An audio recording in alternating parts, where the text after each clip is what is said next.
Olá a todas, todos e todes que estão aqui nos acompanhando no minicurso Introdução aos Estudos de Gênero e Sexualidade do INSET, o Núcleo de Estudos pela Diversidade Sexual e de Gênero da Unimontes.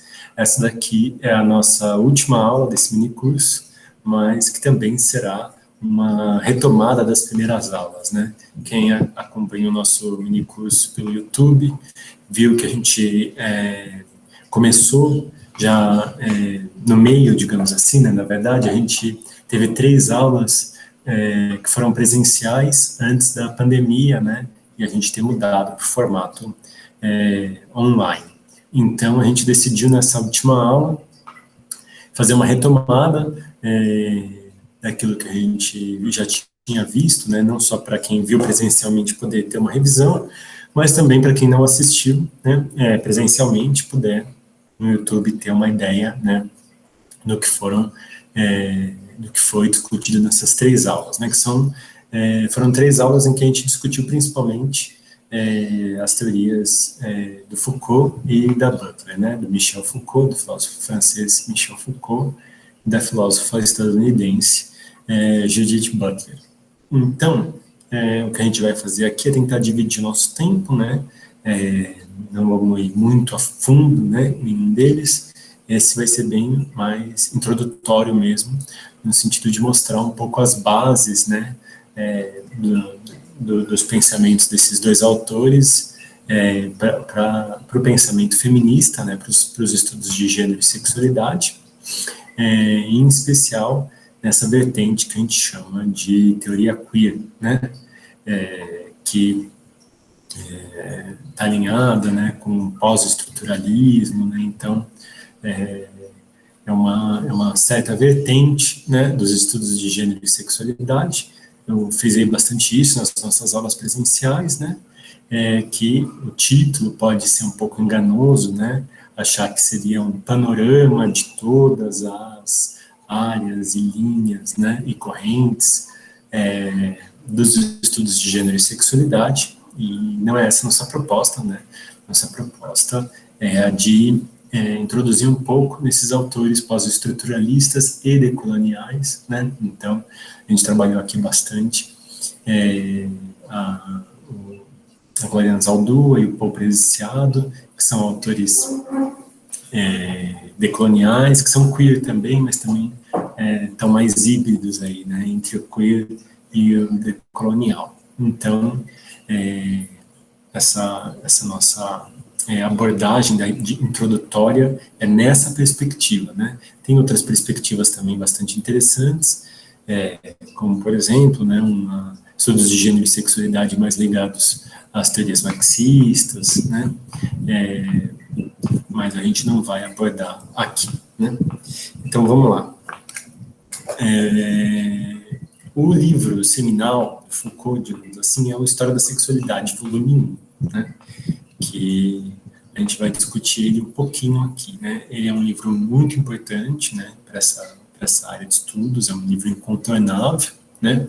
Porque é nele que o Foucault vai propor uma nova forma de se pensar, né, a sexualidade e depois, né, por extensão, o gênero. Então, uma primeira coisa, né, que é bom saber é que Foucault não fala de gênero, né, a palavra gênero, ela vai ganhar maior destaque, né, os estudos de gênero e o gênero, a palavra gênero sendo usada nessa acepção, principalmente na década de 80, né, e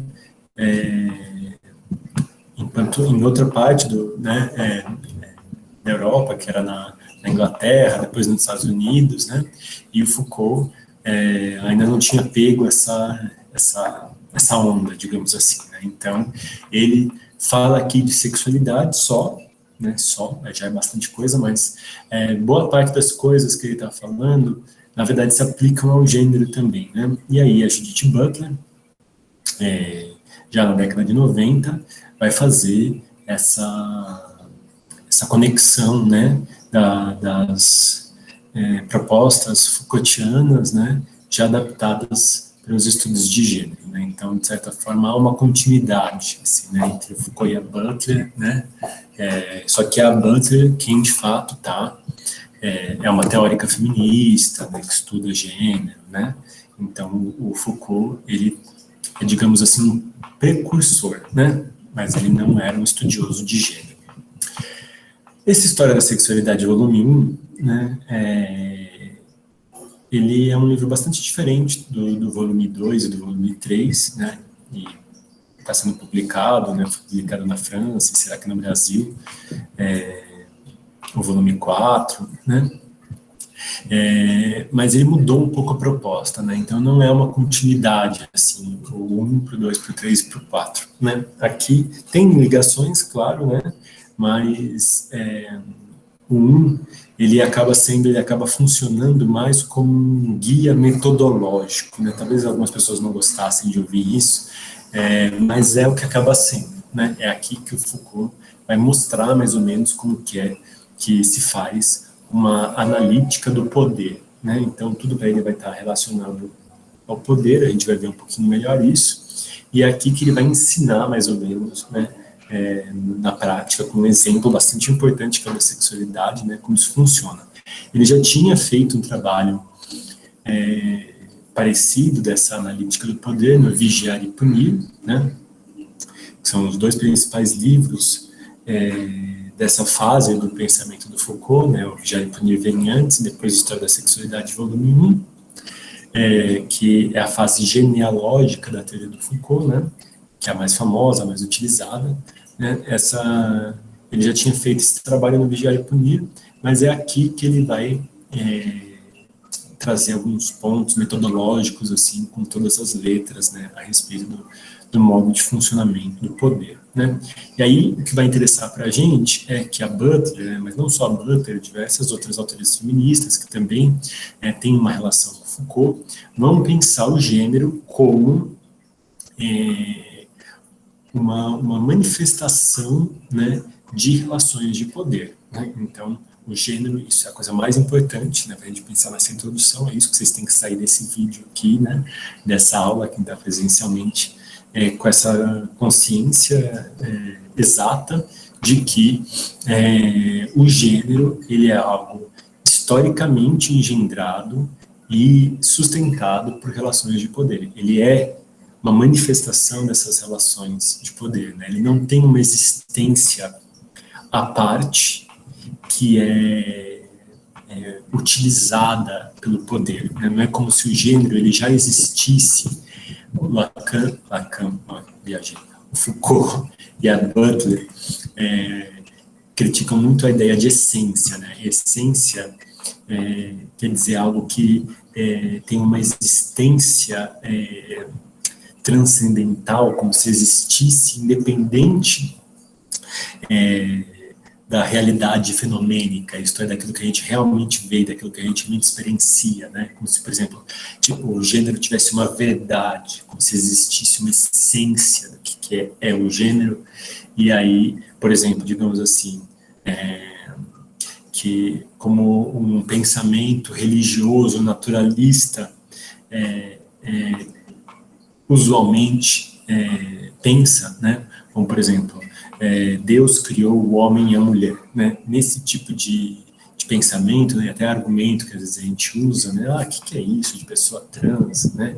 Não, Deus fez o homem e a mulher, não existe nada que seja diferente disso. Há nesse pensamento naturalista tem uma ideia de uma essência, né? Como se existisse um conjunto de atributos imutáveis no decorrer da história, né? Isso é a essência, um conjunto de atributos imutáveis daquilo que faria um homem. Isso é a essência do que é ser um homem. E esse homem ele vai, não importa qual seja a manifestação fenomênica, isto é, como que seja o homem no decorrer da história, quer seja lá 2000 anos atrás, quer seja na China, quer seja onde quer que for, o homem vai ser de um jeito e a mulher vai ser de outro, né? Isso é uma ideia de uma essência, digamos assim, do gênero. E a Butler, né, e as outras autoras feministas, né, alinhadas a essa concepção, vão discordar disso, qualquer pensamento essencialista, né, e vão dizer, com base em Foucault, que não existe essa essência. Toda manifestação que é nomeada enquanto uma manifestação de gênero, ela é produto de relações de poder. Né?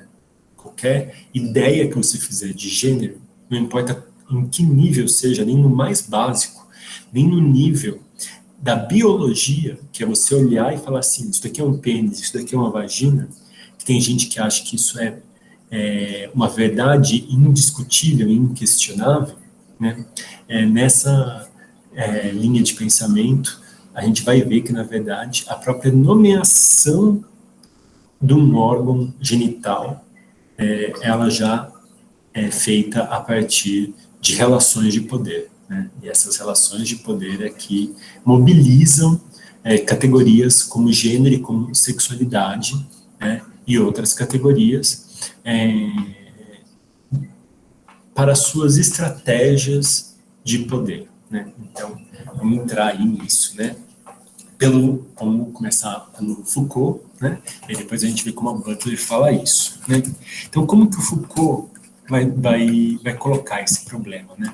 Então, quando ele escreve essa história da sexualidade 1, tem gente, né, que vai pegar esse livro com a seguinte intenção, de ver como a essência da sexualidade, né, às vezes a pessoa tem uma ideia de uma certa essência, não precisa nem ser religiosa, às vezes é uma essência que tem uma base científica, né, mas uma certa ideia de natureza humana, né, que vai dizer assim, a sexualidade humana é assim, e vamos ver como ela se manifestou lá, né?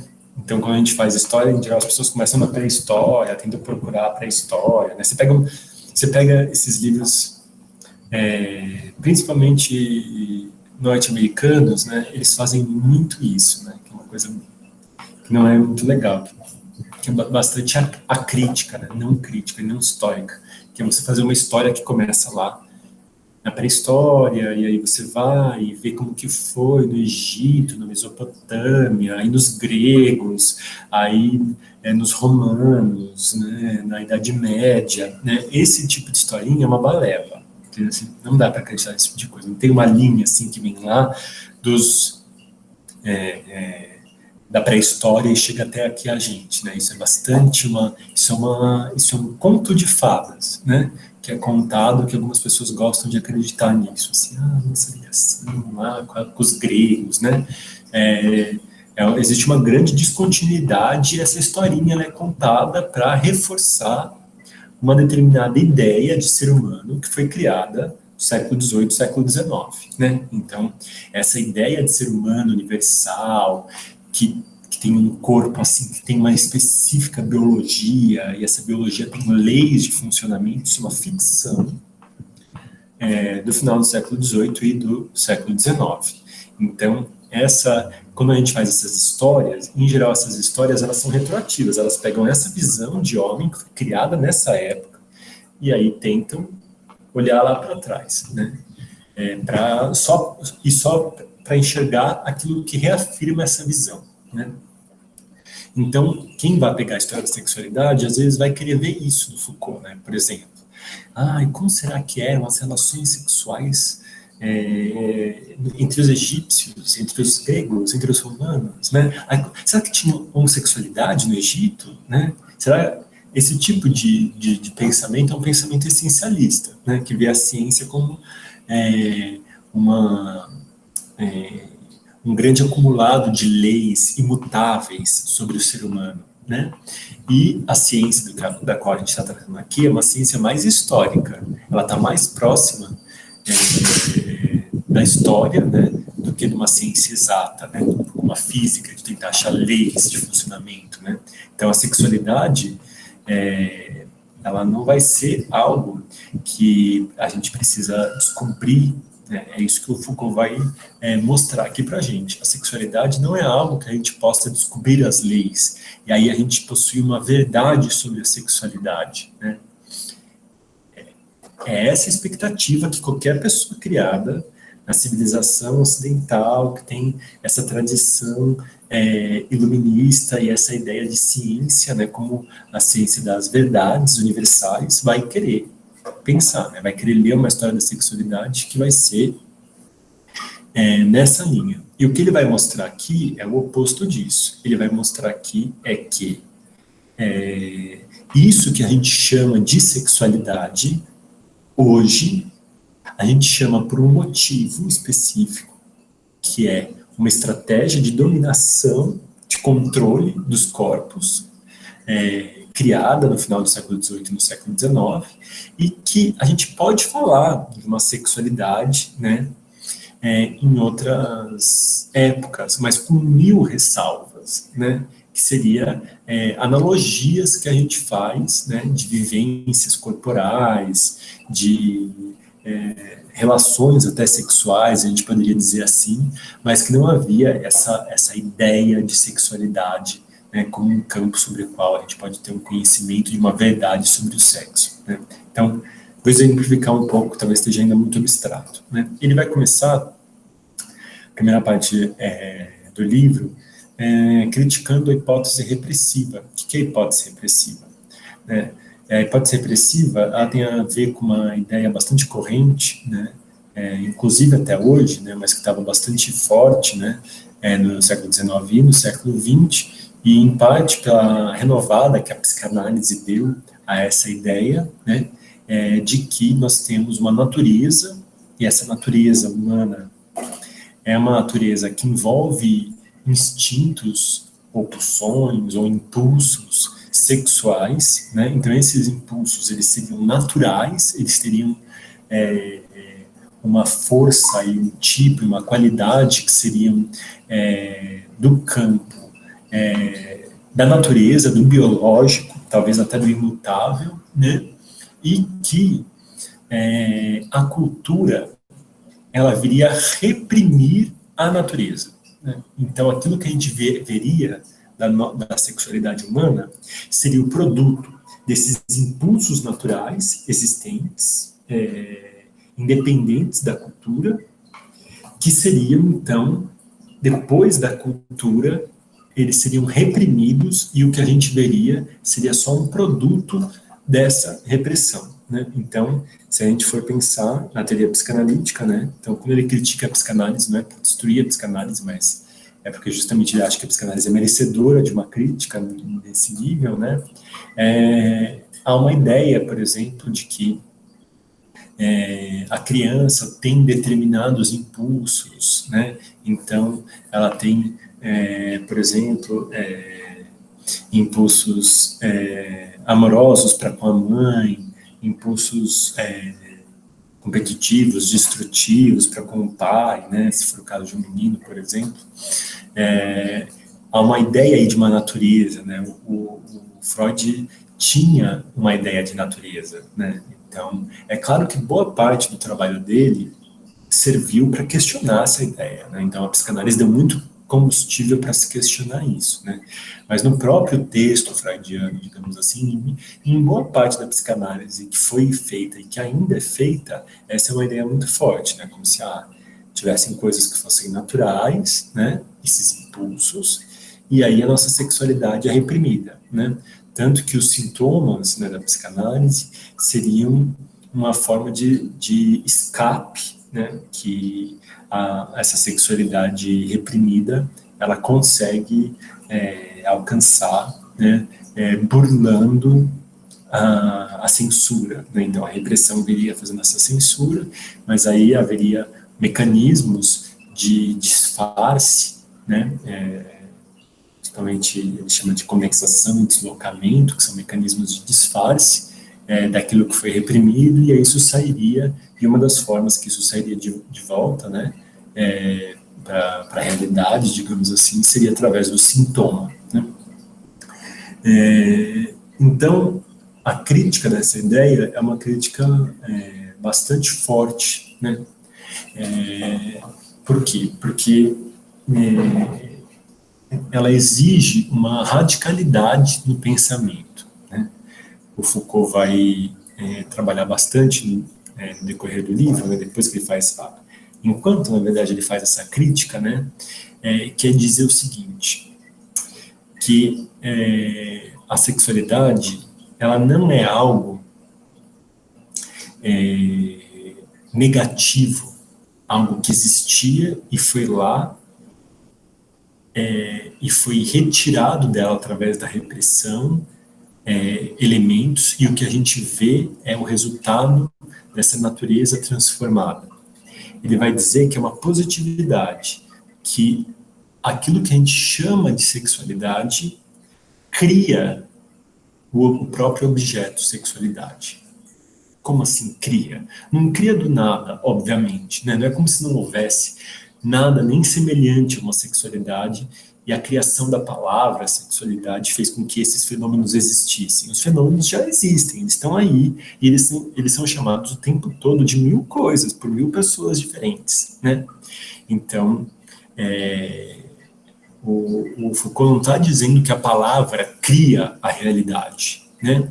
O que ele está dizendo é o seguinte, que todas as palavras, elas estão nessa tensão, né, entre descrever e ser a realidade, né? Então, quando você fala sobre uma coisa, você não está só descrevendo ela, você está também fazendo ela existir, né? Depois, com a Butler, eu vou falar um pouquinho sobre o linguista, que isso vai ficar mais claro ainda. Mas, por exemplo, vamos pegar o caso emblemático da homossexualidade, né?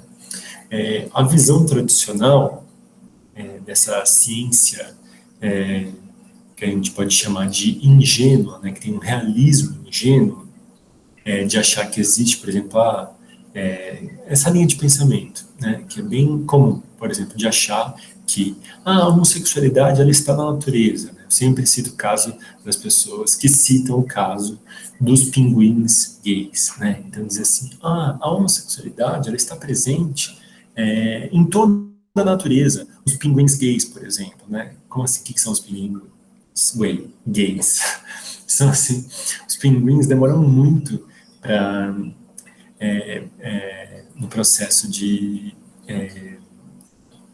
chocar o ovo e depois de cuidar do bebê pequeno, né? Mas no processo, por exemplo, do ovo, muitas vezes um dos pinguins, do casal de pinguim, fica com o ovo em cima dos pés, porque se ele abrir a perna assim e o ovo tocar no gelo, ele vai congelar e vai morrer, né? E aí o outro pinguim, ou a outra pinguinha, que vão nadar e trazer comida, né? Mas às vezes um desses pinguins morre. É comido por uma foca, sei lá. E aí, aquele pinguim que ficou esperando com o ovo, talvez ele morreria, né? Aí tem gente que vem com a seguinte, né, em especial biólogos, né, que vem com a seguinte ideia de que, os pinguins gays, eles são bons porque eles às vezes estão ali vagando no meio desses grupos, e aí eles podem, como eles não fecundaram, porque são gays, né, tiveram homossexuais, né, no sentido de terem relações com o mesmo sexo, eles não tiveram ovos, então eles podem ajudar quando alguém morre. É uma ideia bem, né, que é até interessante pensar que isso talvez seja algo mesmo evolutivo lá da espécie, mas agora fazer uma transferência disso para o ser humano é uma coisa assim bastante absurda, né, fazer esse pulo lá de que, então existe lá, então é para isso que serve no ser humano também, né, e aí tem gente que já faz uma ponte direta com casais gays adotando filhos abandonados por casais heterossexuais, né, tem gente que faz essa ponte direta, né, entre os pinguins gays e casais gays adotando, né, e isso é uma coisa muito louca, gente, tem um mundo de coisas entre esses dois fenômenos, né, mas por que esse tipo de historinha é contada? Ela é contada para justificar essa ficção de que existe uma essência do que é a sexualidade, né? E que essa essência provavelmente aparece nos pinguins, aparece na gente, né? Essa essência está ali irradiando aí, mesmo em diferentes espécies, de tão forte que é essa essência, né? Sendo que o que o Foucault vai argumentar é que, assim, as diversas manifestações que são nomeadas e vividas em diferentes lugares, de diferentes maneiras, no século XIX, né, no final do XVIII, mas em especial no século XIX, houve um grande esforço na Europa de construção de um discurso organizador dessas experiências, né? Então, olha só, não é que não havia já algo como uma sexualidade, mas não havia um discurso organizador disso, né? Que isso vai ser um dispositivo da sexualidade. Então, o dispositivo da sexualidade não é a sexualidade, não é apenas, também passa a ser depois, né? Mas não era a sexualidade, se a gente usar de forma bastante livre, para dizer, por exemplo, as manifestações sexuais anteriores ao século XIX. Aquilo ali não tinha um dispositivo da sexualidade. Por quê? Porque não havia todo esse discurso construído em torno do que é o sexo, qual a forma correta de se fazer o sexo, né? Quais são as manifestações que são saudáveis, quais são as manifestações que são doentias, né? Então, se antes do século XIX, o sexo, né, aí a gente pode pensar as manifestações de forma mais ampla, eles muitas vezes eles estavam sendo regulados, porque já havia uma regulação do sexo, mas essa regulação era por um outro discurso, era pelo discurso religioso, né? Então muitas vezes aquilo que regulava o sexo era o pecado, né? Ou, como ele vai mostrar aqui mais para o final do livro, era um dispositivo do matrimônio, né? Então, por exemplo, a virgindade, a importância da virgindade, ela não tinha nenhuma relação com uma verdade científica sobre o sexo, né? Isso só foi possível no século XIX, né? E aí a virgindade, pergunta para qualquer sexóloga, né? Da MTV, do programa Amor e Sexo, né? Pergunta para qualquer especialista, assim, qual que é a importância da virgindade, e o discurso do dispositivo da sexualidade não vai colocar nenhuma importância, né? Porque a importância da sexualidade está num outro dispositivo, que é ligado a uma forma de controle dos corpos anterior, né? Que aí o Foucault divide, né? A história, o Foucault faz uma periodização histórica, né? Entre um regime soberano, que estaria ali com a criação dos Estados Nacionais até o fim do século XVIII, né, e o regime disciplinar, que seria fim do século XVIII, século XIX. Né. Claro que tem elementos que já eram disciplinares antes e tem elementos do regime soberano até hoje, né, mas esses regimes, né, o soberano e o disciplinar, eles vão mostrar grandes estratégias de controle. Né? Eles dizem respeito a essas grandes estratégias de controle. Né?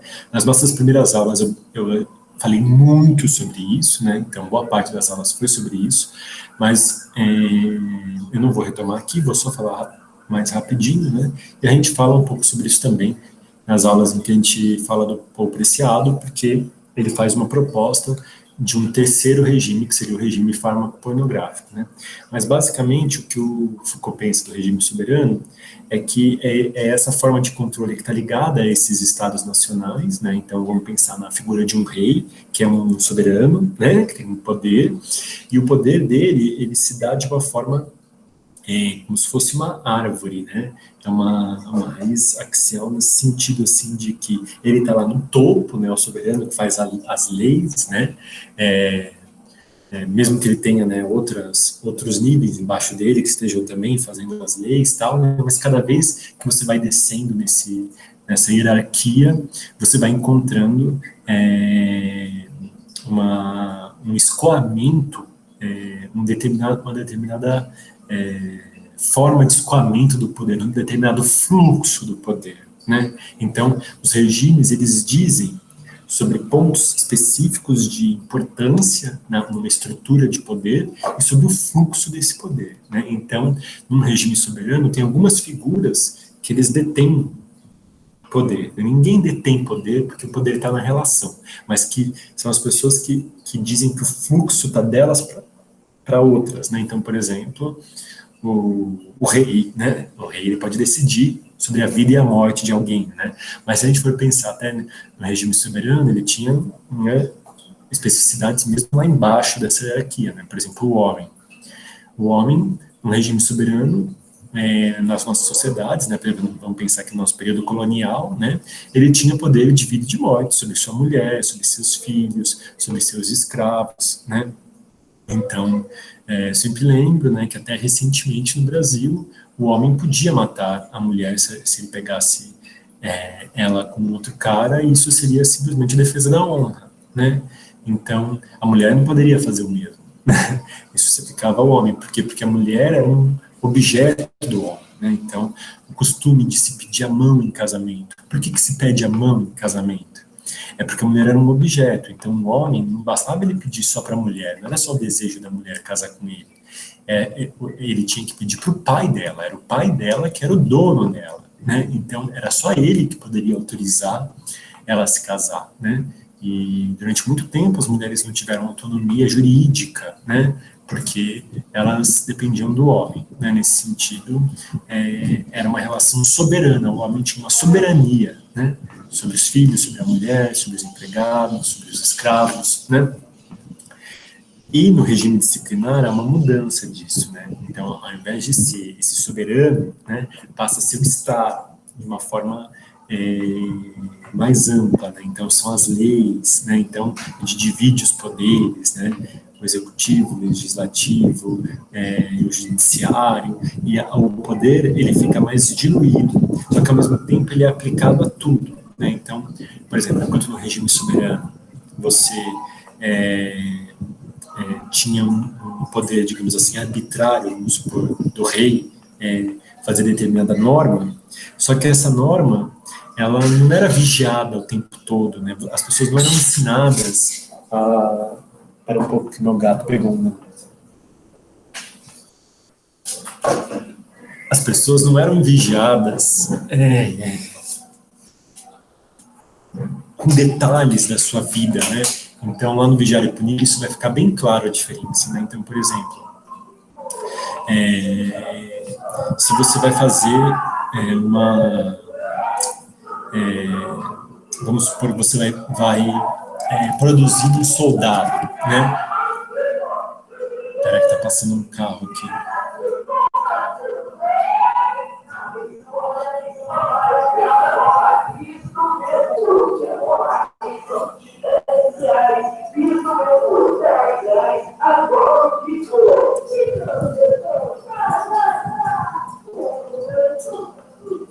Desculpa. Então, por exemplo, você vai produzir um soldado, né? Lá no regime soberano, por exemplo, o rei poderia decidir todos os homens com uma determinada idade vão ser soldados, né? Vão ter que se alistar, né? E aí o que acontece? Iam ser alistados, iam para a guerra, muitas vezes as pessoas com aquela idade, e elas iriam ir de qualquer jeito, digamos assim, né? Talvez elas tivessem uma preparação mínima ali, né? Mas é diferente, por exemplo, no regime disciplinar, em que vai para o exército, as pessoas quando atingem, todo mundo quando atinge uma determinada idade, passa por um período de uma escola no exército, né, em que o seu corpo vai ser transformado. Né?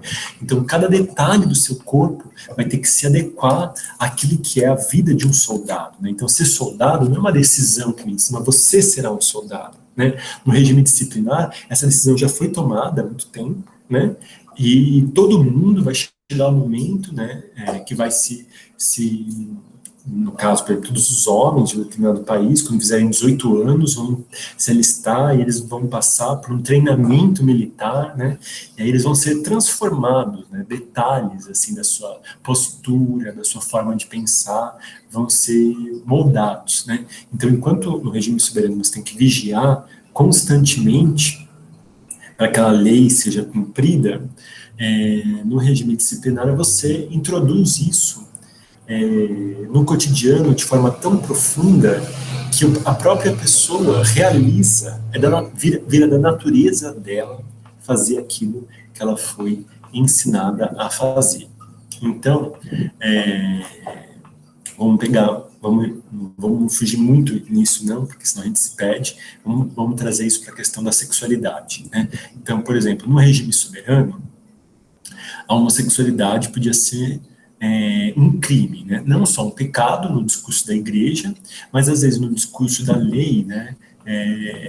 Podia ser um crime, né? Então a pederastia podia ser um crime, inclusive, de pena de morte, digamos assim, né? Mas, e ainda é, hoje, em vários países, né? Então, assim, mas vamos ficar lá na Europa, né? Antes do século XIX.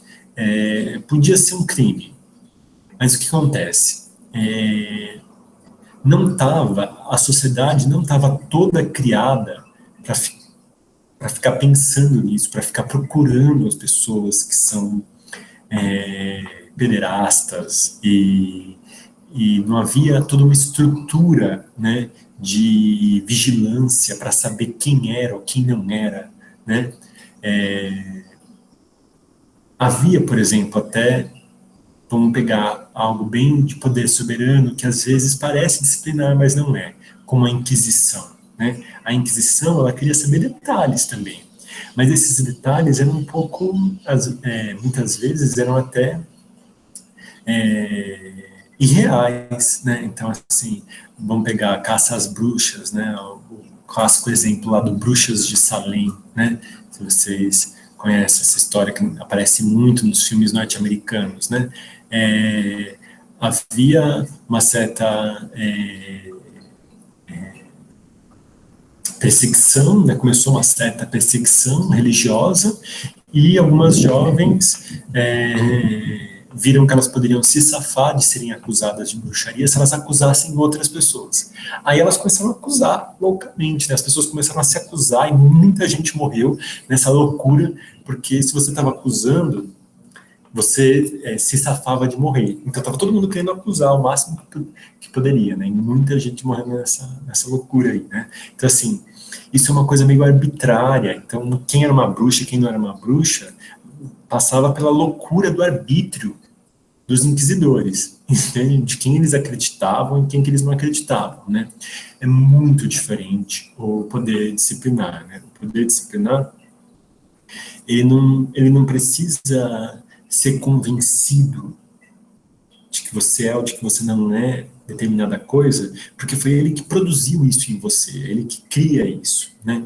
Então, por exemplo, se a gente for pensar na escola, né, esse grande instrumento do poder disciplinar. A escola, ela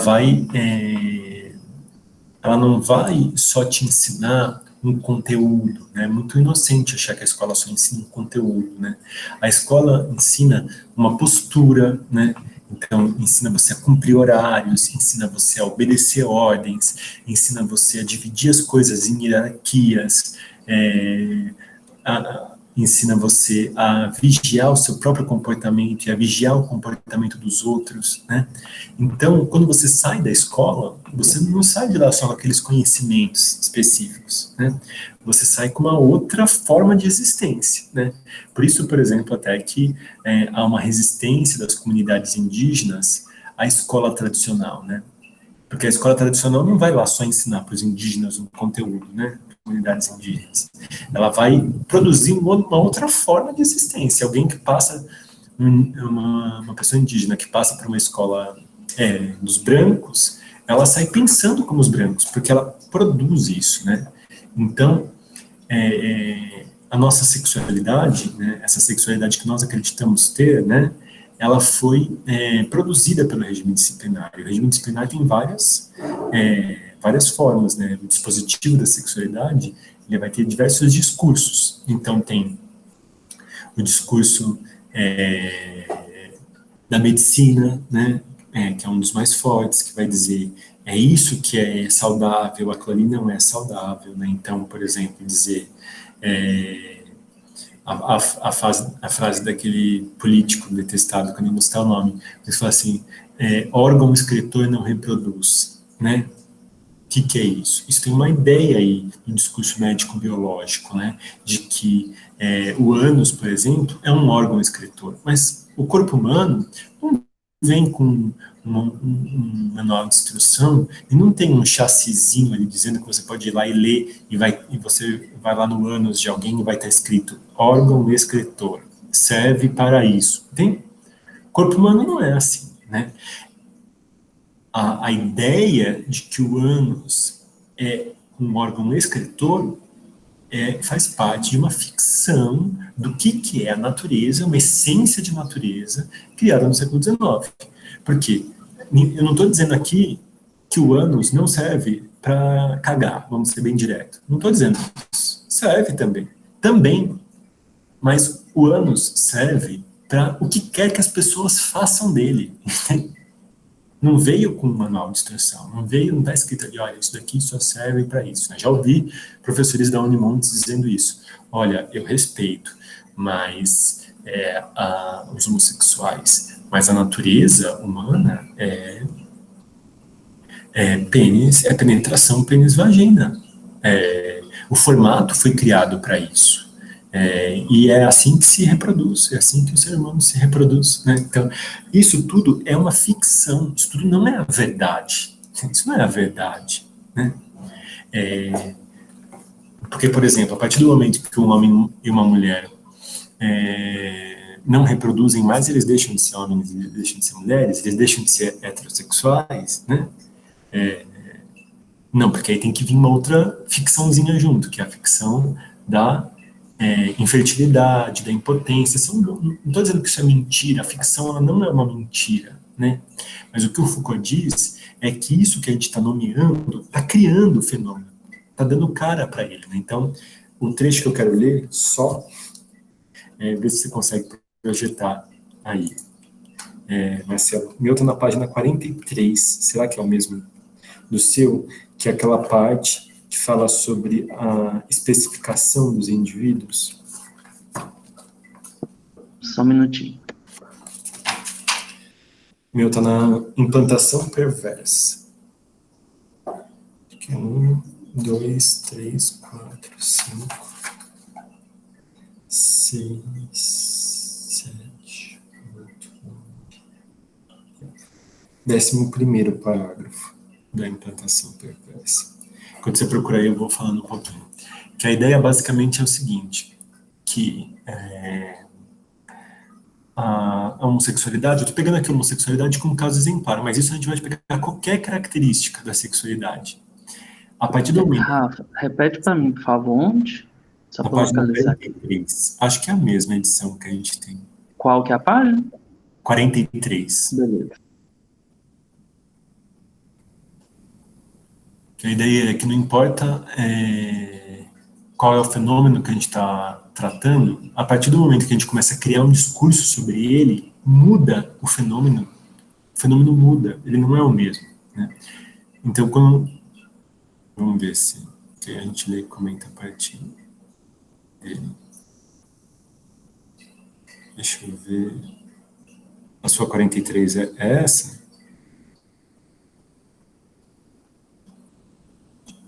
Que a minha é diferente. A minha começa com esta nova caça às sexualidades periféricas.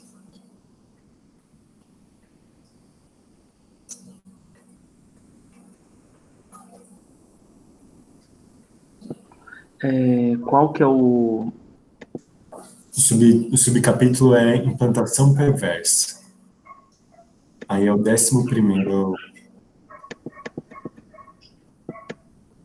Mariana está dizendo que é a página 21 do PDF.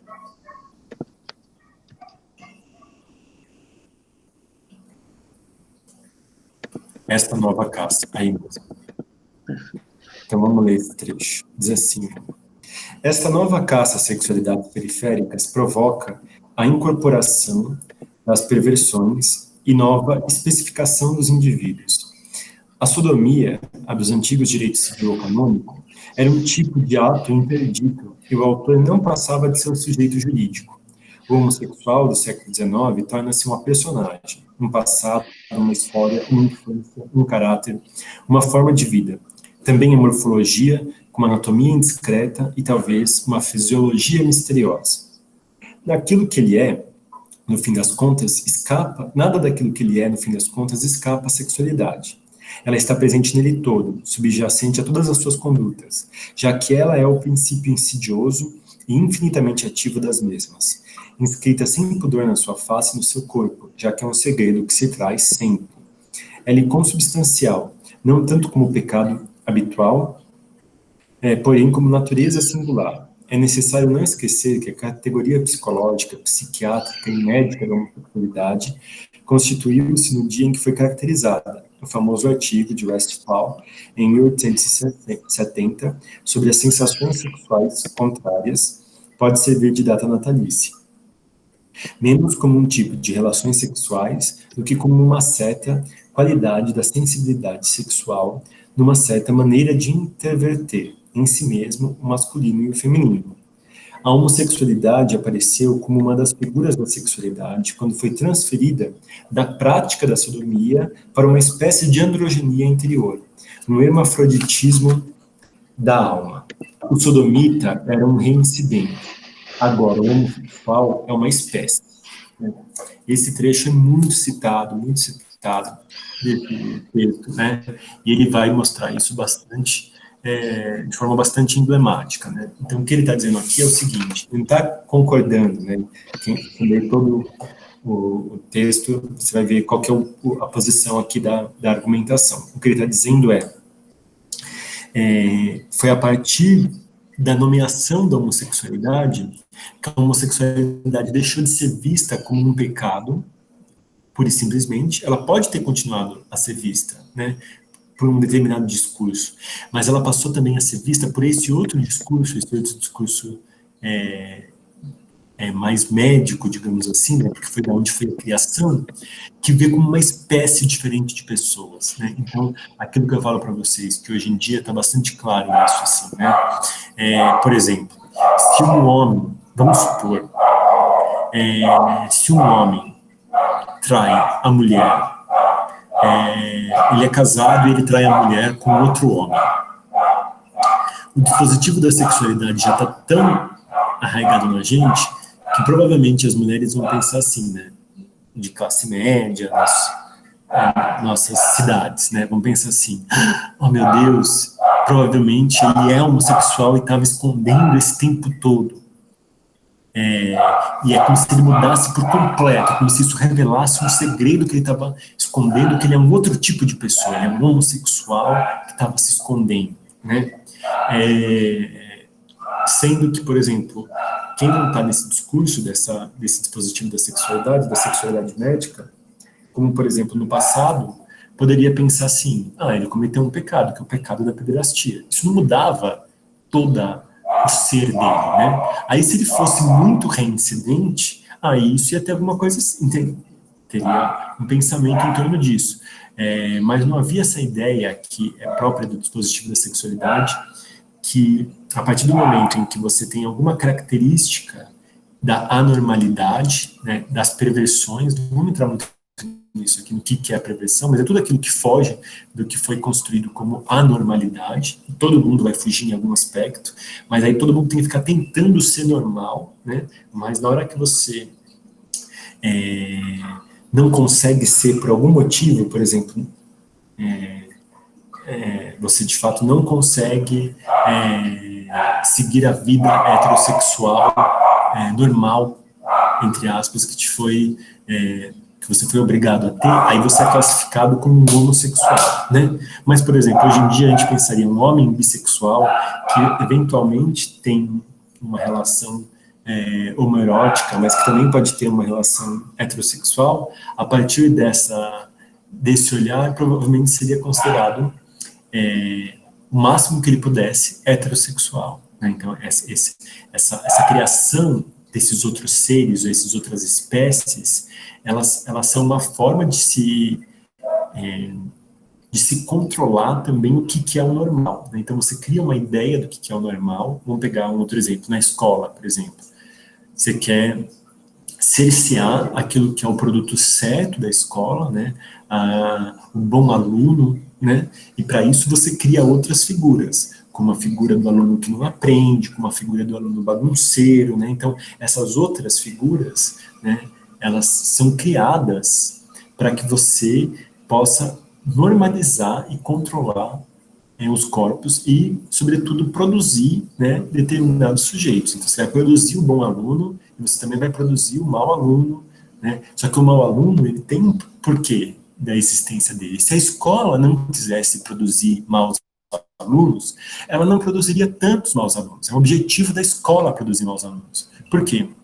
Porque é um objetivo da escola produzir a crença na burrice, a crença de que eu sou burro e por isso eu tenho que trabalhar mesmo, eu tenho que ganhar pouco mesmo, né? Eu tenho que ser burro de carga dos outros, né? Se eu sou burro, eu tenho que ser burro de carga. Então, um dos objetivos da escola não é ensinar, é criar, né? Claro, também é criar algumas pessoas bem adaptadas, que vão ter umas funções melhorzinhas, ninguém fica rico, não, com isso, né?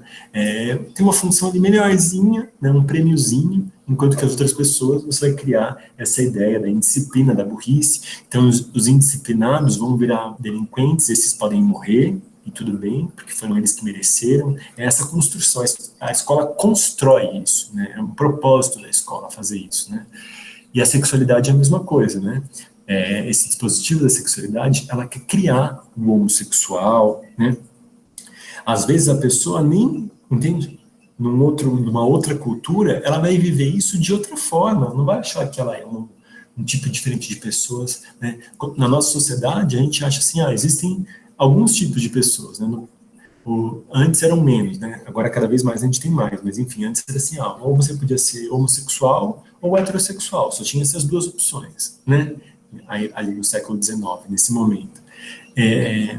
Por quê? Porque a ideia era justamente poder controlar a reprodução, né? Então, assim, você, com isso, quando você cria essa figura do homossexual, você vai criar também toda uma ideia em torno da mulher, que é a ideia da importância da fertilidade, né, dos dias férteis, de um controle da fertilidade, né? O Preciado nos mostrou bastante a questão, até quando chega o controle da natalidade, né, com a história da pílula anticoncepcional, como que esse poder ele incide sobre o corpo das mulheres, não sobre o corpo dos homens, né? Então, isso tudo são estratégias de poder sendo postas em prática. Não é um descobrimento da verdade. Então, você não está descobrindo, né? Então, por exemplo, você não está descobrindo que alguém é homossexual.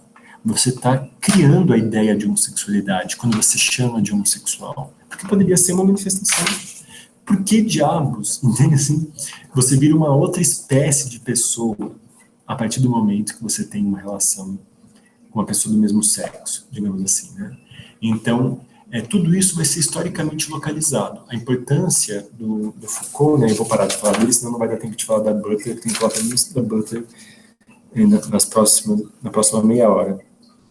A última coisa que eu vou falar é que nesse livro, a parte em que isso vai ficar bastante claro é no subcapítulo chamado Método, né? Nesse subcapítulo chamado Método, né, é onde dá para encontrar ali, por A mais B, o Foucault explicando um pouco sobre esse modo de funcionamento do poder, que o poder não é algo que vem de cima para baixo, né? Ele podia até parecer vir de cima para baixo no regime soberano, né? Porque tinha essas figuras, né, como o soberano, como o homem da família, né, o pai e tal, essas figuras fortes que davam a impressão de que o poder vinha de cima para baixo. Mas o regime disciplinar mostra que o poder ele vai em todas as direções, né? É claro que assim, ele não vai em todas as direções com a mesma intensidade, da mesma forma e seguindo os mesmos fluxos, né? Então, cada contexto vai ter uma determinada relação de poder e ela precisa ser analisada naquele contexto, né? Então, por exemplo, no século XIX, falar homossexualidade era você produzir um doente, entende? Então, a relação de poder que estava em jogo ali era isso, era produzir o doente. O homossexual era um doente, era um anormal, e isso tinha uma função que era produzir o normal, né? É só apontando o anormal que você produz o normal. Então, isso é uma determinada configuração de poder. Quando as pessoas que eram designadas como homossexuais, né, passaram a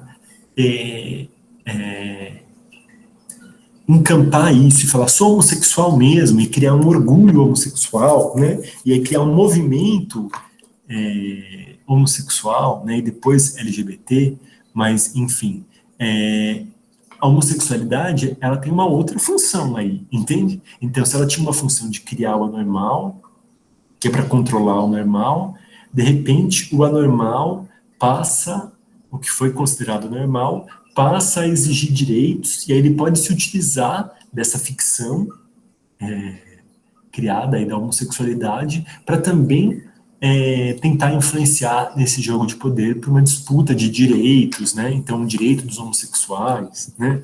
Então, isso passa a ser a ter uma outra configuração de poder. Então, qualquer análise que você vai fazer, que você for fazer, você tem que fazer a partir das configurações de poder em jogo naquele momento, né? Aí, por exemplo, quando vem a teoria queer às vezes vem para desestabilizar isso, assim, né? Dizer, mas será que existe mesmo o homossexual, né? Então, vamos supor, o movimento gay, como, por exemplo, Stonewall e aquilo que veio depois de Stonewall, né? Que tem uma certa, né, configuração do que é ser gay, do que é ser lésbica, né? E até depois do que é ser trans, né? Então, isso produz uma determinada relação de forças, né? E a teoria queer vem para dizer isso, assim, mas não é uma verdade, né? Não é uma realidade imutável, desde sempre para sempre, o que é ser gay, por exemplo, né? E, enfim, mas aí vocês leem aí essa parte, senão a gente vai ficar muito tempo nisso. Vamos passar para a Butler agora, né? A Butler, o que ela vai fazer? Ela vai pegar essa ideia que o Foucault desenvolve aí, ele vai aplicar mais em outros lugares, muita gente vai usar essa ideia, né? E ela vai juntar isso com todo o arcabouço do pensamento feminista, né? Então, esse livro que eu vou usar aqui, que é o Problemas de Gênero, né? Que é um livro bastante importante dela, né? Talvez um dos mais citados. Ela faz muito isso, assim, ela fala bastante do Foucault, mas ela também traz diversas outras autoras feministas, né? Ela vai fazer uma espécie de síntese, digamos assim, entre o pensamento feminista e o pensamento do Foucault. E ela vai mostrar que isso que o Foucault descreveu ali como o dispositivo da sexualidade, né, a história da sexualidade, ele também está presente de forma muito mais ampla através dessa outra categoria, que é a categoria gênero, né? Então, se havia um controle dos corpos, né, criado por essa ideia de heterossexualidade, de homossexualidade, da sexualidade infantil, das perversões, da histeria do corpo das mulheres e por aí vai, que o Foucault trabalha bem lá na história da sexualidade, ela vai mostrar aqui que isso está presente enquanto gênero de forma muito ampla, não sei se mais ampla, mas de forma muito ampla, né, que sobrepõe, né, somente a questão da sexualidade. Então, seria uma outra categoria, né, essa categoria gênero, que ela vai estar incidindo, né, de diversas outras maneiras, né? Então, dá alguns exemplos práticos, né? Que quando uma criança nasce, né? Quando uma criança nasce, ela é imediatamente, se não antes, né? Vamos supor que já tenha feito um ultrassom, aí já é antes, mas vamos supor que não tenha feito, e aí descobre-se no momento do nascimento qual que é o sexo da criança, né? O fato daquela criança ter aquela genitália naquele momento do nascimento não diz necessariamente todas as características de personalidade, profissão, gostos, roupas, cores, entende? Que essa criança vai usar. Nada disso está lá, nada disso está na biologia, nada disso é natural, nada disso é uma essência na criança. Tem gente que tem essa crença, né? Que a menina nasce já gostando de rosa e que ela é naturalmente mais frágil, e que ela vai se desenvolver de forma mais sensível, e que ela vai estar mais propensa para o amor, enquanto o homem já vai nascer gostando de azul, e ele já vai ser mais agressivo e mais competitivo, e ele vai ser mais forte, mais resistente, mais aventureiro, né? Então, isso tudo não é uma essência, não tá lá no bebê. Isso é inculcado. Inculcado é uma má palavra, porque é colocar na cuca. Porque isso não é só na cuca, isso é incorporado, isso é no corpo todo. Né? E o corpo é o sujeito, não existe uma separação. Meu sujeito está aqui flutuando na minha cabeça, e o meu corpo é uma maquininha que o sujeito lá na minha cabeça comanda a maquininha. Essa ideia é uma ideia cartesiana até, né? Não só do Descartes, mas enfim, bastante problemática de separação corpo-espírito, assim, né? Nós somos um só, sujeito e corpo é a mesma coisa. Então, aquilo que faz no seu corpo muda quem você é. Você é o seu corpo, né? Então, desde criança, desde bebê, já tá ali, né? Fura a orelha da menina. Por que fura a orelha da menina? Porque, e se estiver passeando com o carrinho de bebê na rua e uma mulher vê, os homens às vezes nem notam para isso, porque às vezes os homens foram criados para nem se interessarem por bebês, né? Mas uma outra mulher que é obrigada a se interessar por bebês, porque as mulheres são obrigadas a amar a maternidade sobre todas as coisas, né? Porque é uma prisão, então você tem que amar a prisão, senão você vai querer sair dela, né? As mulheres vão olhar para um bebê e querer, nossa, deixa eu ver a criança, tão louca de curiosidade, né? E aí vai ver se tiver o brinquinho, uma menina, se não tiver brinquinho, é um menino, né? Agora, se não tiver o brinquinho e tiver de rosa, aí é uma menina. Agora, se tiver de amarelo e sem brinquinho, é muito provável que seja um menino, né? Por quê? Porque são esses códigos que são colocados, a criança nem fala, ela nem pensa, ela nem sabe disso ainda, né? Só que o corpo dela já tem marcas, né? Dessas cores, que não são as cores dela, né? E outras formas de existência corporal. Então, isso é só um pequeno exemplo, mas durante todo o decorrer da vida, né? Então, a menina não pode brincar, a menina não pode se sujar, a menina tem que ser comportada, né? Enquanto o menino pode fazer o que ele quiser, o menino pode sair na rua, é bom mesmo que o menino se suje, tem essa coisa assim, é bom que o menino faça isso, né? Enquanto a menina tem né? Então, assim, a menina, ela gosta de brincar tanto quanto o menino, da mesma forma. É toda um regime disciplinar de controle dos corpos que vai dizer os gestos da menina são esses, os gestos dos meninos são esses outros aqui, né? Então, uma simples brincadeira, por exemplo, de meninos, que é muito comum e que mostra como o gênero está nos gestos, né? Se você é um menino e você está tomando banho num chuveiro coletivo, você não pode abaixar para pegar o sabonete.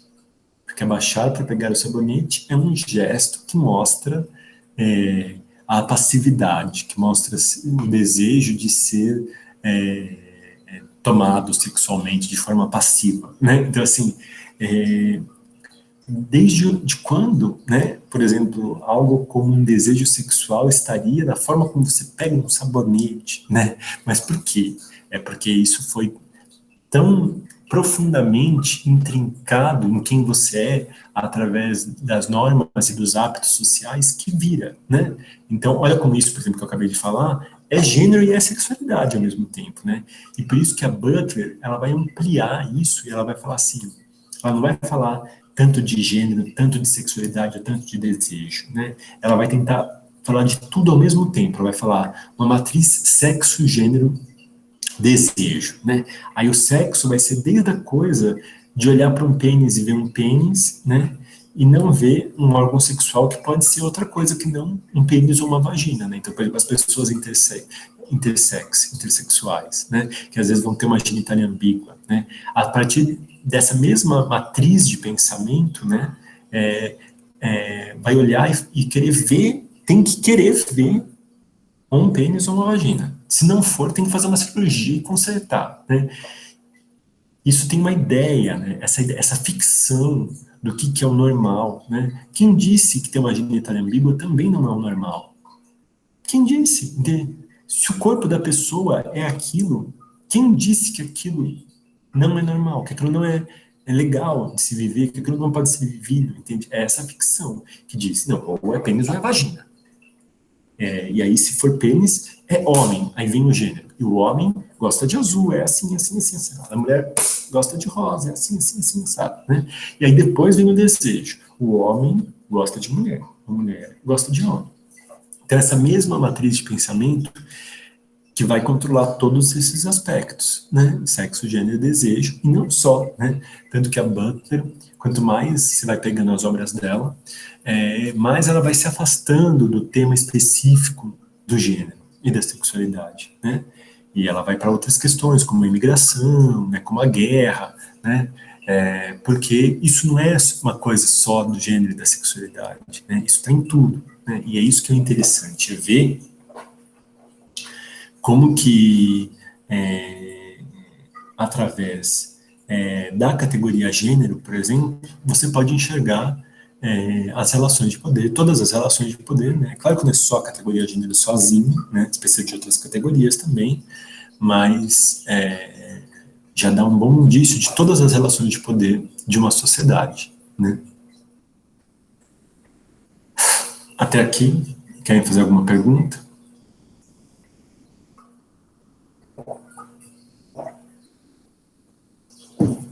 Eu vou falar algumas coisas específicas da Butler agora, que já tem uns 15 minutos. Seu PDF, será que é mesma paginação que eu tenho aqui? Que eu quero citar uns trechos que é do capítulo 3, o subcapítulo Inscrições Corporais, Subversões Performativas. O meu é a página 222. Só um minutinho. Capítulo 3, né?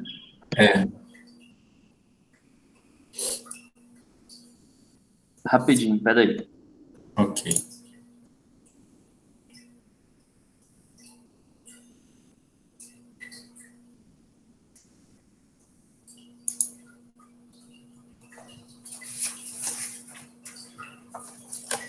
Enquanto isso, eu vou falando um pouquinho que a Butler, ela vai ser muitas vezes acusada de querer acabar com a categoria gênero, destruir a categoria gênero, desempoderar a categoria gênero, né? Então, porque a Butler está sempre questionando, né? Nesses textos dessa fase do trabalho dela. Mas o que é uma mulher, né? E aí tem gente que acha assim, você questionou o que é uma mulher, porque você está destruindo a categoria mulher, né? Então quer dizer que está desempoderando a mulher. Neoliberalismo e biopoder, falam assim, depois que a gente fala da Butler, aí, se eu esquecer, eu lembro, mas eu falo assim. Quando se questiona o que é uma mulher, a Butler não está fazendo isso para desempoderar, ela está fazendo isso para mostrar como tudo, inclusive a categoria mulher, é uma categoria que foi criada em determinado contexto de relações de poder e exprime essas relações de poder.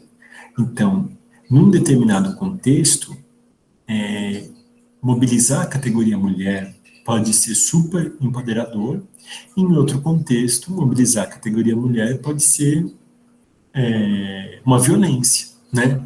Vamos pegar, por exemplo, um conjunto de mulheres cis, heterossexuais, vamos supor, que estão lutando contra práticas de abuso sexual, né? Assédio ou abuso sexual, né? Então, assim, a gente vai ver que é muito mais provável mesmo, num ambiente de um escritório, vamos supor, que as mulheres que estejam sofrendo esse tipo de assédio e não os homens, né? A categoria mulher ali é bastante importante para mobilizar essas mulheres, né? Então, por exemplo, uma mulher está falando assim, olha, vamos supor, uma reunião numa empresa, né? E as mulheres estão querendo fazer essa denúncia. Olha, homens, vocês têm que parar com essa cultura machista, né? Então, os homens, eles não param de nos assediar, né? E vocês assediam dessa forma, dessa forma, dessa forma, dessa forma. Alguém levantar ali e falar assim, mas o que é uma mulher? Isso seria péssimo, isso seria totalmente desestabilizador para aquilo que estava em jogo ali, né? Isso seria, né, provavelmente uma estratégia de fazer com que essas mulheres não consigam, né, sua reivindicação de um ambiente mais igualitário, menos violento e abusivo, né? Agora, vamos supor que uma, tem uma travesti que está presa, né? E ela está sendo abusada sexualmente pelos homens que são cis, né?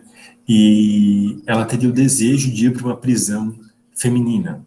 Aí alguém pega e fala assim, não, mas você não é uma mulher. Aí nesse momento, a pergunta, mas o que é uma mulher? Essa pergunta é super potente, entende? Quando a Butler faz essa pergunta, é com esse objetivo, é mostrando que às vezes é potente você se questionar, né? Ela não está querendo impedir as mulheres cis, por exemplo, de usarem a categoria mulher em alguns determinados contextos. Ela só está querendo refletir que não é em todo contexto que essa categoria ela é potente, né? Para o bem, digamos assim. Às vezes ela pode ser uma categoria destrutiva, né?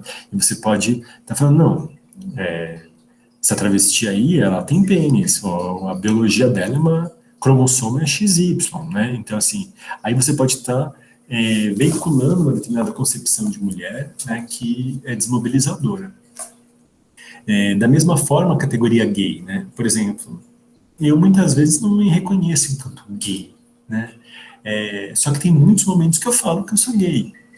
Por quê? Porque em alguns momentos é importante isso, né? Quando a gente vive numa sociedade em que você morre por ser gay, eu não vou falar assim, não sou gay, né? Igual, poderia até em algum contexto falar, igual o Ney Matogrosso faz isso, né? Perguntam para ele, mas e aí?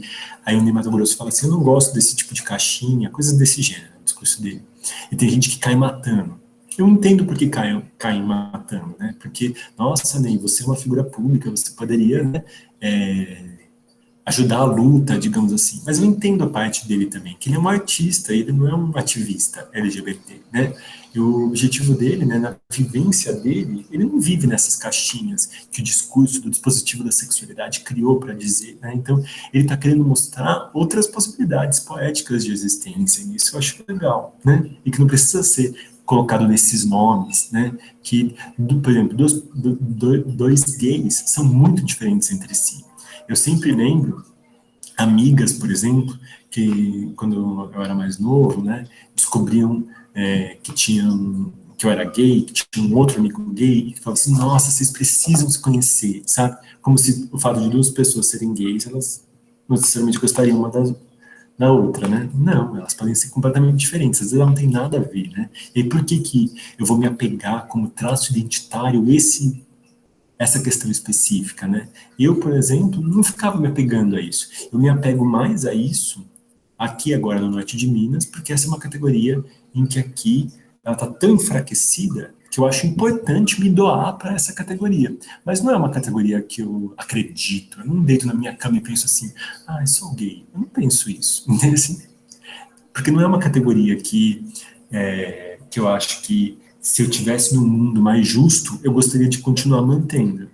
Eu não acho ela válida para todos os casos, né? Então, mas nesse momento de luta específica, eu acho ela válida e por isso eu vou encampar ela. Então, a teoria queer, ela faz essa crítica à identidade, né?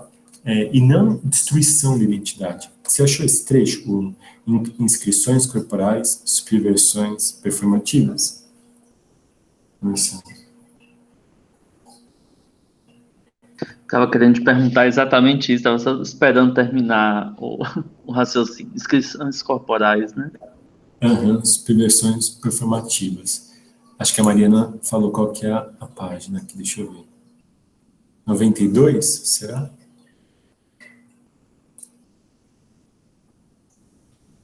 Aí, o parágrafo anterior, antes disso, ali embaixo.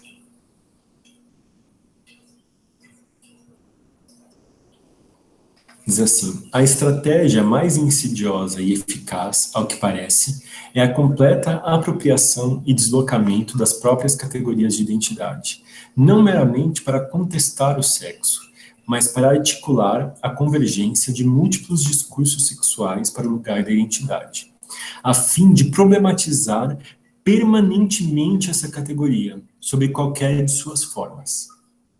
Então,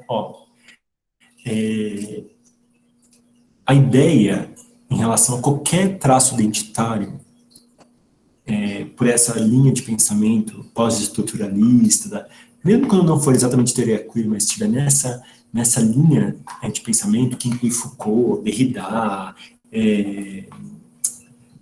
Deleuze, Guattari, né? Envolve muita gente, né? Esses são os mais precursores, né? Mas se a gente for pensar, tem muita gente, né? Muito pensamento feminista aí, né? Glória Zaldúa, Bell Hooks, né? O próprio Preciado, né? A Monique Wittig, tem um monte de gente legal, né? Nesse tipo de pensamento, que essa ideia da Butler é muito importante. Está aqui na Butler, mas essa ideia está em todos eles também, de outra forma, que é a identidade, ela é uma categoria para ser permanentemente problematizada. Não é uma categoria para ser eliminada. Não é uma categoria para ser destruída, para ser esquecida. Não vamos nem falar de identidade, entende? É uma categoria para ser usada, mas é para ser usada de forma crítica, isto é, ser constantemente problematizada. Então, vamos falar do que é ser uma mulher? Vamos falar. Mas, por exemplo, não tem como a gente falar do que é ser uma mulher, hoje em dia, sem falar que uma coisa é mulher branca, outra coisa é mulher negra. Uma coisa é mulher cis, outra coisa é mulher trans. Uma coisa é uma mulher do norte, outra coisa é uma mulher do sul. Entende? Eu não estou querendo falar assim, não vamos mais falar de mulher. Vamos falar agora só de negros e brancos, de cis e de trans, de norte e de sul. Não é isso que a Butler propõe. O que a Butler propõe é que seja permanentemente problematizado. Isso mesmo, Fabíola, criticar de fé e de destruir. Né? Então, isso é muito importante. Porque o senso comum acadêmico acha que a teoria queer é não identitária. Né? Eu já tive várias discussões em torno disso. Me irrita muito ter que dizer isso de novo, quando eu estou em bancas, não em bancas, mas muitas vezes em mesas, né? Ou em outras coisas assim, né? Que as pessoas vêm às vezes com essa ideia, tira essa ideia da cartória. Mas eu acho que a teoria queer é não identitária, nunca. Não, a teoria queer não é não identitária. A teoria queer é pós-identitária. O prefixo pós-identitário não significa uma negação da identidade. O pós, ele significa essa ideia do crítico. É uma superação, mas que não envolve a eliminação. Os alemães têm uma palavra para isso, que é muito usada na filosofia, que é Aufhebung, que é uma superação, que quando a gente usa superação, tal coisa foi superada, da ideia de que o outro foi eliminado. Né? E essa palavra alemã aí é assim, não, foi superado, mas superado só graças àquilo ali que estava antes e continua mantendo aquilo ali que estava antes. É essa a ideia. Né? Então, quando a gente fala pós-estruturalista, a gente não está eliminando toda a ideia de estrutura. Por exemplo, o Foucault não está eliminando toda a ideia de estrutura. Tem uma ideia de estrutura ali, sim. Então, essas relações de poder, elas mostram uma determinada estruturação do poder. Só que nunca é fixa, não é eterna, não é imutável. E essa estruturação, ela tem aquela configuração ali, mas ela pode mudar, e ela tem, né, um caráter histórico, né? Então, por isso que é pós-estruturalista. Não tá, quando é pós-estruturalista, não está querendo dizer que você não pode enxergar nenhum padrão estrutural. Não, tá aí, é evidente que existe um padrão estrutural. Só que esse padrão estrutural não é uma verdade universal. A mesma coisa é a identidade. Pós-identitário é dizer, sim, claro, tem gente que se chama uma determinada coisa, então vira uma identidade. Igual tem gente que fala assim, mas até bem pouco tempo atrás não existia essa coisa aí de transgênero não binário. De onde que surgiu esse transgênero não binário? O pessoal inventa cada coisa. Tem gente que tem esse discurso, né? E, em parte é verdade, se a gente tirar a parte né, a parte preconceituosa disso, que talvez não existisse mesmo esse fenômeno. Esse fenômeno está existindo agora. Mas a partir do momento que existe, que foi inventado, e as pessoas estão vivendo isso passa a ser uma verdade. E essa identidade tem um poder, ela pode ter um poder e exercer uma função, né?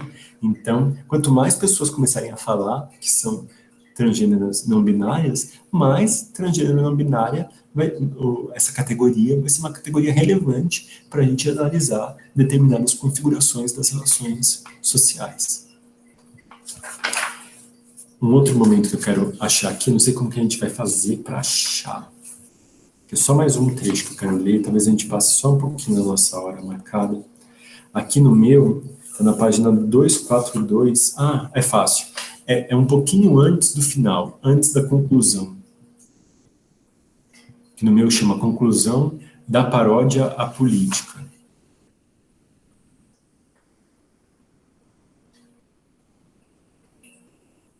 Aí. Volta antes, num parágrafo que começa com assim, em que sentidos...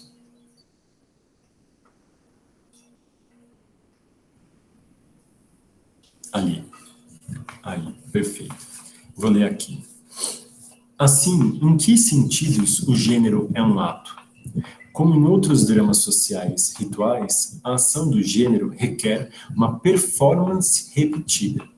Essa repetição é a um só tempo reencenação e nova experiência de um conjunto de significados já estabelecidos socialmente, e também é a forma mundana e ritualizada de sua legitimação. Embora existam corpos individuais que encenam essas significações, estilizando-se em formas do gênero, essa ação é uma ação pública. Essas ações têm dimensões temporais e coletivas, e seu caráter público não deixa de ter consequências. Na verdade, a performance é realizada com o objetivo estratégico de manter o gênero em sua estrutura binária, um objetivo que não pode ser atribuído a um sujeito, devendo, ao invés disso, ser compreendido como fundador e consolidador do sujeito. O gênero, agora vem o trecho que é mais importante, o gênero não deve ser construído como uma identidade estável, ou um locus de ação do qual decorrem vários atos. Em vez disso, o gênero é uma identidade tenuamente constituída no tempo, instituído num espaço externo por meio de uma repetição estilizada de atos. Então esse é o trecho que eu acho central desse livro todo, na verdade, né? Mas enfim, tem muitas partes boas, mas eu acho esse muito bom, porque ele mostra, né, que o gênero não é uma identidade estável, né? Não é aquela essência que eu estava explicando para vocês, né? Ela é uma identidade tenuamente constituída no tempo através de uma repetição estilizada de atos, né? Isso é o caráter performativo do gênero, né? Quando a gente ouve falar performance, tem alguns críticos que vão dizer também, a Butler disse que o gênero é performance como se fosse uma performance artística, como eu pudesse agora chegar aqui e falar assim, gente, agora eu sou uma mulher, vou fazer uma performance de mulher, né? Não é isso. A performance da Butler tem um outro significado, que é o significado desse linguista, o John Austin, que eu vou falar para vocês um pouco, né? O John Austin veio daí, né? Essa ideia de performance. Ele é um linguista americano, norte-americano, estadunidense, que ele tem um livro chamado How to Do Things with Words, né? Como fazer coisas com palavras. E nesse livro, ele diferencia dois enunciados, os enunciados constatativos e os enunciados performativos, né? Os constatativos seriam aqueles que descreveriam uma coisa, né? E, por exemplo, o livro está sobre a mesa, the book's on the table, né? O livro está sobre a mesa. E ele pode ser verdadeiro ou falso, né? Então, se o livro estiver sobre a mesa, é verdadeiro. Se o livro estiver embaixo da mesa, é falso, né? Isso é um enunciado constatativo. Agora, ele fala, tem um outro tipo de enunciado, que é o enunciado performativo. E esse enunciado, ele não descreve uma ação, ele faz uma ação, ele é em si próprio uma ação. Por exemplo, este navio se chamará Rafael, sei lá. Quando você faz isso, você batiza um navio, sei lá, com o seu nome, você não está descrevendo o nome que o navio tinha, você está dando o seu nome para o navio, digamos assim, né? Você está criando essa realidade. E aí, o Austin diz assim, que um ato performativo, ele não é verdadeiro ou falso, ele só é feliz ou infeliz. Feliz ou infeliz no sentido de ele tem sucesso ou não tem sucesso, né? Por exemplo, se eu chegar no navio de outra pessoa, bater uma garrafa nele e falar, a partir de agora esse navio vai se chama Rafael, daí que eu fiz isso, eu não tenho poder para fazer isso, né? Eu não tenho contexto de autoridade para fazer isso. Aquele navio não vai mudar de nome porque eu fiz isso. Agora, se o navio é meu e eu fiz isso, não muda de nome, não é a mesma coisa. Você vai dar um nome para o seu filho, né, sua filha. Você vai no cartório e fala o nome. Ali você tem um contexto. Passa uma pessoa na rua e fala assim, a partir de agora o nome do seu filho vai ser Napoleão. Não, daí que ele falou isso. Não significa nada, né? Então, o ato performativo, ele pode ser feliz ou infeliz. O pulo do gato que a Butler dá é dizer que todos os atos são performativos. Não tem ato descritivo, constatativo. Entende? Que mesmo no momento quando você acha que você está descrevendo, por exemplo, nasceu, você olhou e viu um pênis, e aí pergunta, é menino ou menina? Aí o médico vira e fala, é menino? Isso não é um ato descritivo, isso é um ato performativo, entende? A partir daquele momento está se criando a ideia de que é um menino, né? Tem pênis ou não tem pênis? Tem pênis, né? Nesse caso, né, às vezes é muito mais evidente, então é mais difícil de ver, né? Tá ali horas. Mas e se for uma genitália ambígua, né? Aí o Preciado nos ajuda bastante. Lá, por exemplo, no livro dele, Manifesto Contrasexual, ele vai mostrar como que a medicina decidia se uma genitália ambígua ia ser feita uma cirurgia para transformar em pênis ou transformar em vagina. Era uma decisão arbitrária, entende? Tinha que ter tantos centímetros para ser considerado um pênis. De onde vem isso? De onde veio esses centímetros? Entende assim? Isso é uma ideia arbitrária, né? É cultural. Então, até você constatar numa genitália ambígua se é, na verdade, um pênis com um pouco de vagina, se é uma vagina com um pouco de pênis, isso é uma performance, isso é um ato performativo, e tudo vai ser isso, né? Então, menina tem que se comportar? Não, a menina não tem que se comportar, mas a ideia de que menina é comportada, tem que ser comportada, isso é um ato performativo, né? Então, quando você fala assim, as mulheres são os homens são de Marte, as mulheres são de Vênus, tem gente que acha que está descrevendo o comportamento dos homens e das mulheres, dos homens serem da guerra, né, de Marte, eles querem sexo, enquanto as mulheres são de Vênus, na verdade elas querem o amor, né, essa ideia que a gente encontra na ciência norte-americana muito fortemente, né, no Fantástico, faz 1000 pesquisas assim, as mulheres são assim, os homens são assados, 1000 reportagens desse jeito, né, que é performativo, não está descrevendo como as mulheres são, está criando isso nas mulheres.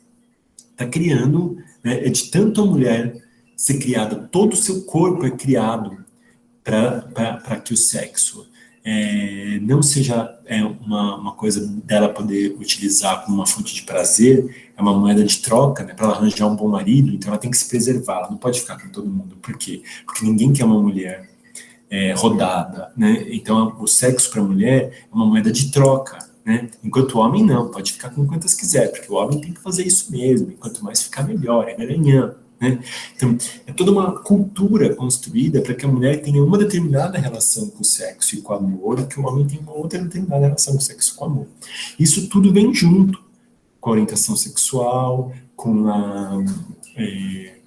o que é a definição até dos órgãos, né, do sexo masculino, do sexo feminino, né, então isso é a matriz sexo, gênero, desejo, né, isso é a ordem mais ampla de leitura do mundo, que é heteronormativa, né, cisgênero, machista e por aí vai. Acho que era basicamente isso, a questão da Butler, né? Claro que assim, isso é o essencial do essencial, né? É só uma introduçãozinha mesmo, assim. o livro é riquíssimo, tem muita coisa, né? Mas para quem está querendo usar no trabalho, né, de mestrado, doutorado, eu recomendo que se atenha mais a esse subcapítulo que eu falei, que é no capítulo 3, o subcapítulo Inscrições Corporais, Subversões Performativas. Porque é aqui que está principalmente a teoria da Butler mais propositiva de análise, né? Anteriormente, ela tem já, né? Claro, porque o livro todo é um conjunto, mas antes ela está mais analisando pensamentos de outras pessoas, ela está juntando elementos, né? E aqui é uma parte mais propositiva do livro, então eu recomendo, né, que se usem essa parte do livro, né? Tem outros conceitos interessantes, como de paródia, de drag, mas que não vai dar tempo da gente abordar aqui. A gente já passou um pouco do nosso tempo. Eu vou comentar um pouco a pergunta da Bruna. Quem quiser fazer também uma outra pergunta, né? A Bruna perguntou assim: Rafa, você poderia falar um pouco sobre neoliberalismo e biopoder a partir de Foucault? Então, o que acontece?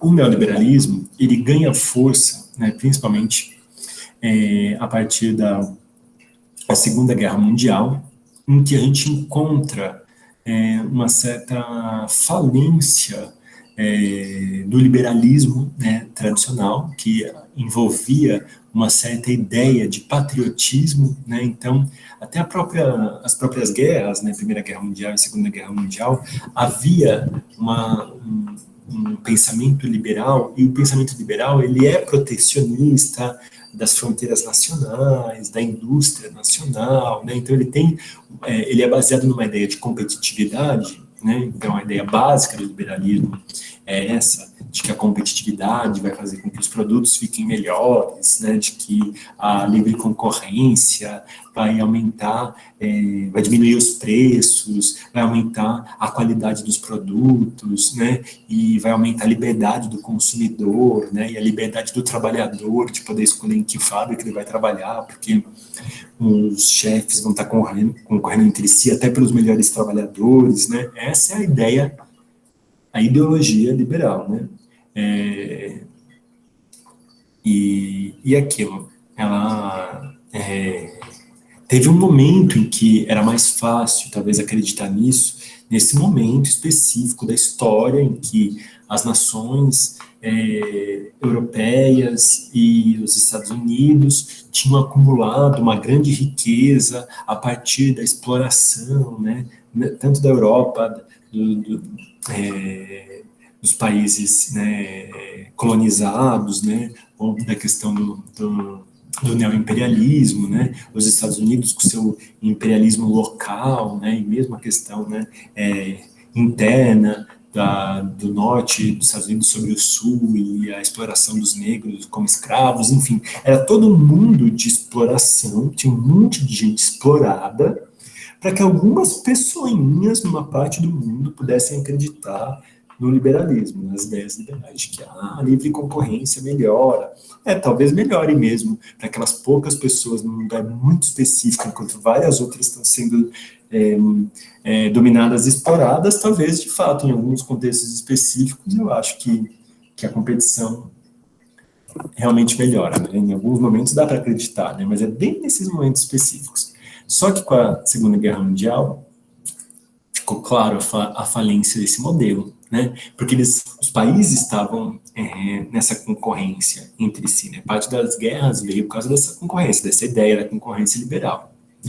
Só que com o fim da Segunda Guerra Mundial, o capitalismo ia entrar em colapso. Os países estavam arrasados. O que foi necessário fazer? Foi necessário criar instâncias supranacionais. É claro que foi os Estados Unidos quem sustentou isso durante muito tempo. Foi necessário criar essas instâncias supranacionais que pudessem manter vivo o capitalismo, né? E foi aí que foi criado essas coisas como o Banco Mundial, FMI e coisas desse gênero. E tiveram vários planos de incentivo à reconstrução, só que da Europa, mas essa reconstrução vinha com acordos do que deveria ser feito, do que deveria deixar de ser feito. A mesma coisa com os países, por exemplo, do Sul, né, como o Brasil, que tinha essa questão da dívida externa e que órgãos internacionais financiam determinadas políticas nacionais, né? Desde que tenha como contrapartida fazer determinadas coisas, né? Então, quantas coisas no Brasil, quantas políticas não foram implementadas no Brasil, por exemplo, durante o governo de José Sarney, do Fernando Henrique, através de exigências do FMI, né? Olha como isso é diferente da ideia liberal, né, em que os países eles tentavam funcionar como sujeitos individuais, né? No neoliberalismo, a gente tem grandes instâncias supranacionais que estão querendo manter o capitalismo vivo, e para isso, para manter o capitalismo vivo, não pode existir essa ideia de fronteira nacional e de não como era antes, né, de protecionismo, por exemplo. Aí passa a se ter uma espécie de controle mundial por meio desses grandes conglomerados financeiros, né? Então, por exemplo, se até a Segunda Guerra Mundial a gente colocava um grande poder nos líderes, né? Então, por exemplo, tem 1000 filmes aí de gente sonhando em matar o Hitler, né? Porque a ideia liberal da ideia de que se você matasse o Hitler, você poderia mudar tudo, né? Isso é muito inocente, né? Achar que era uma figura, que era uma pessoa, mesmo naquela época. Mas hoje em dia essa ideia é absolutamente absurda. Mata o Bolsonaro, que vai pulular outros, sabe? Mata o Trump, que vai pulular outros. Eles não são uma figura ali que realmente é essencial, né? Eles estão representando um movimento, né? E esse movimento é um movimento que é supranacional, né? Então, que se a gente for pensar, por exemplo, na eleição do Trump, na eleição do Bolsonaro, como produtos dessa questão do Big Data, né, das informações que são tiradas das pessoas via as redes sociais e que são postadas informações, né, você está num outro mundo, que não é um mundo em que, por exemplo, o Brasil tem o controle, o Brasil tem a soberania, nem nos Estados Unidos, né, ainda que muita gente nos Estados Unidos se beneficie disso. O neoliberalismo, você encontra toda uma outra forma de gerenciamento do mundo, né, que o Foucault não pôde analisar em detalhes, entende? O Foucault, ele era em parte historiador, ele estava mais analisando ainda esse outro mundo, entende? Ainda esse mundo dos estados nacionais, né? Então, quando ele pega os discursos, ele já tem um pouco claro, né? Porque ele já escreveu no pós-guerra, então ele já vivia isso, essa realidade. Só que não era tão clara para ele quanto é hoje em dia para os autores atuais, né? Então, o neoliberalismo ele não é uma categoria importante para o Foucault, né? Nem sei se na época dele já se usava, teria que fazer um estudo do termo, né? Não me lembro, já estudei isso em algum momento da minha vida, mas esqueci a época em que surge o neoliberalismo. E aí que, quando a gente vai falar agora de biopoder no neoliberalismo, a gente vai estar falando de um biopoder. A gente pode utilizar as mesmas categorias do Foucault, né? A sua pergunta é neoliberalismo e o poder a partir do Foucault. A gente pode usar as categorias do Foucault, mas a gente tem que adaptar elas, porque é uma outra realidade, né? Então, por isso que eu gosto bastante do Preciado, porque o Preciado, ele traz, né, o regime fármaco-pornográfico é um regime tipicamente neoliberal, né? A farmacopornografia, para mim, ela é totalmente ligada à ideia do neoliberalismo, né? Então, assim, o Foucault não vai ter todos os instrumentos, mas os instrumentos que ele criou para analisar o liberalismo, e já tinha coisas de neoliberal, dá para a gente adaptar e analisar. Mas, por exemplo, quando o Foucault fala muito de biopoder, ele está, grande parte das vezes, falando do poder disciplinar. E o poder disciplinar, muitas vezes, ele vai estar ligado ao exército, à escola, né, a determinadas configurações de família, né? E isso, ao exército, ao hospital, isso está muito ligado a essa ideia de nação, que ainda é uma ideia liberal, né? Agora, se a gente for pensar, por exemplo, o que será que está produzindo os corpos dos nossos adolescentes hoje em dia? Mais a escola ou YouTube? Eu estou usando o YouTube só como um exemplo, né? Pode ser muitas outras coisas. Quando a criança já nasce, tem criança pequena que pega um livro e faz assim, né?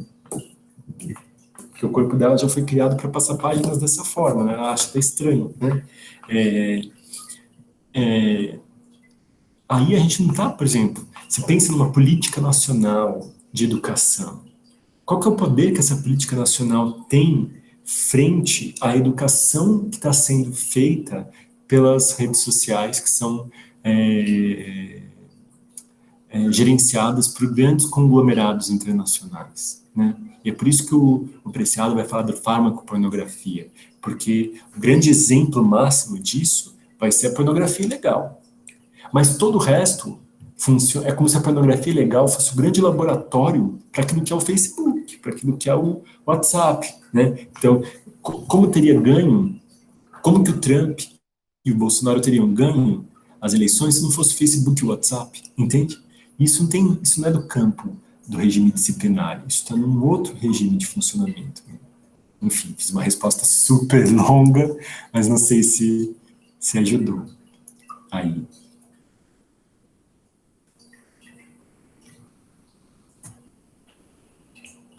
Alguém mais quer fazer alguma pergunta? A gente já passou bastante no nosso horário, mas ainda dá tempo, eu posso mais um pouquinho. Gera várias questões interessantes. Não? Ninguém quer fazer uma última pergunta? Última pergunta. Calvin tem. Vai lá, Calvin.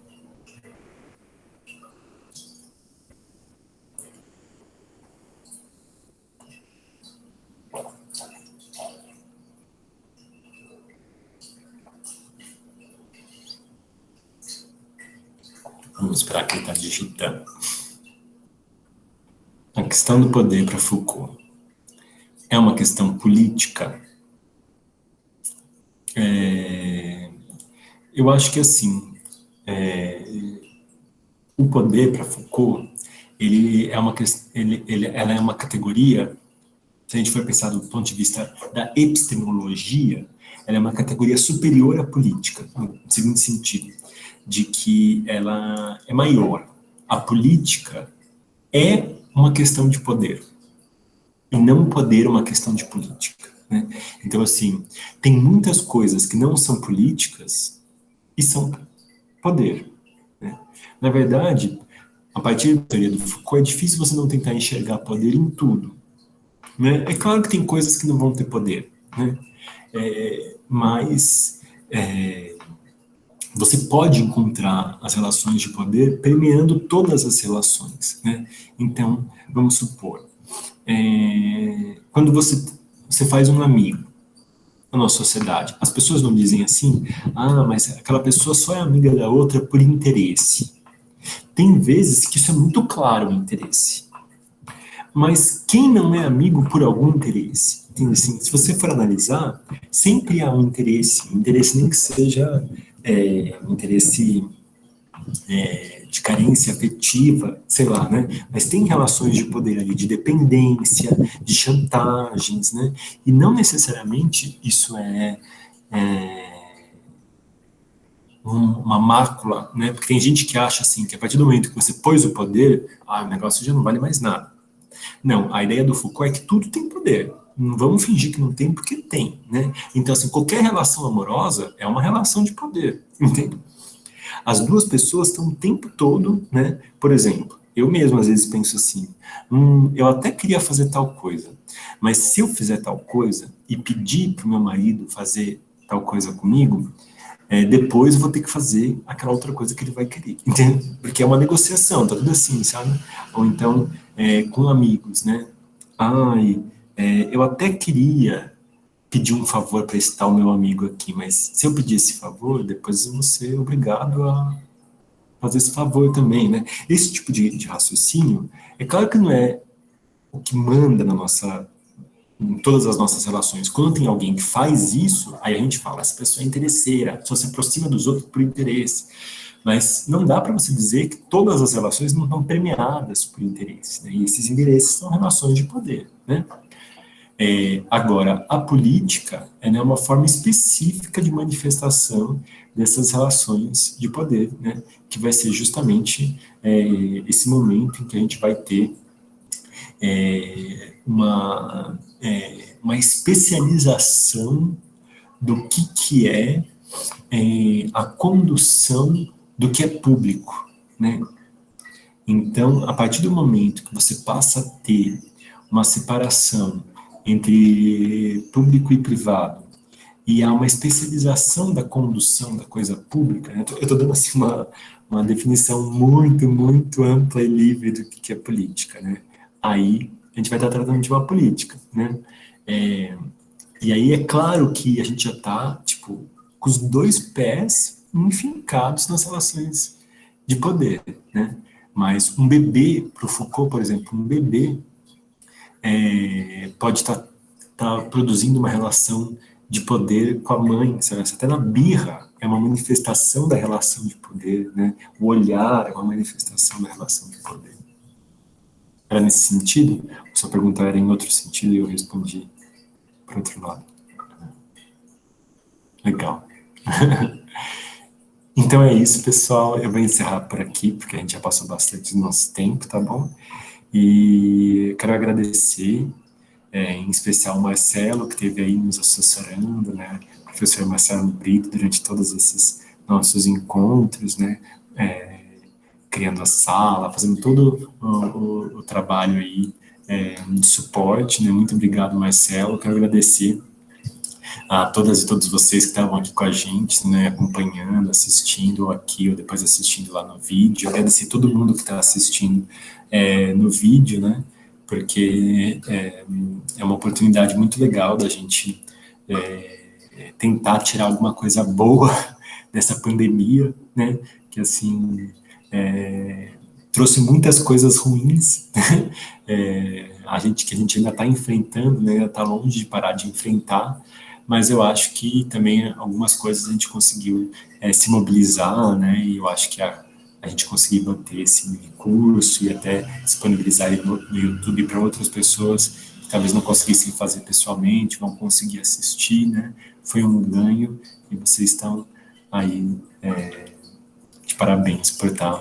ter feito parte comigo disso, assim, desse esforço de fazer isso dar certo, viu?